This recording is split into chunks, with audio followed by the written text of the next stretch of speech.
मोहम्मद शामी को इशारा या फिर शुएब मलिक के लिए पैगाम। सानिया मिर्जा ने सब ठीक होने का दावा कर डाला।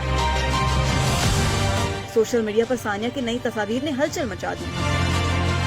साबिका भारतीय टेनिस स्टार सानिया मिर्जा जहां कहीं भी हों, मगर इंस्टाग्राम पर सानिया मिर्जा हमेशा अपने मदाहों के लिए ताज़ा दम ही रहती हैं। कभी इंस्टा स्टोरी तो कभी नई तस्वीर के साथ साबिका भारतीय टेनिस स्टार अपने जलवे बिखेरती हुई दिखाई देती हैं। हाल ही में सानिया मिर्जा ने अपनी ताज़ा तरीन इंस्टाग्राम तस्वीर पोस्ट की, जो देखते ही देखते सोशल मीडिया पर तेजी के साथ वायरल हो गई। वायरल तस्वीर में देखा जा सकता है कि सानिया मिर्जा सफेद रंग की टी शर्ट पहने अपने बेटे अजहान के साथ खूबसूरत अंदाज में खड़ी हुई हैं। लेकिन सबसे बड़ी बात इस तस्वीर में सानिया मिर्जा की शर्ट के वो मुख्तसर अल्फाज हैं जिसमें लिखा है कि मुझे महसूस हुआ कि मैं ठीक हो जाऊंगी। दूसरी जानिब सानिया की तस्वीर वायरल होते ही सोशल मीडिया पर नई कयासराइयों का बाजार गर्म हो चुका है। सोशल मीडिया सार्फिन के ज़हन में इस वक्त मुख्तलिफ किस्म के सवालात की बुलेट ट्रेन चल चुकी है। कुछ सार्फिन सानिया मिर्जा की तस्वीर की तारीफ कर रहे हैं, जबकि कुछ सार्फिन इंकशाफ कर रहे हैं कि सानिया मिर्जा या तो भारतीय क्रिकेटर मोहम्मद शामी से दूसरी शादी सच में करने वाली हैं, या फिर साबिक टेनिस स्टार ने अपने साबिक शौहर शुएब मलिक के लिए ये शर्ट बतौर एक पैगाम पहनी है।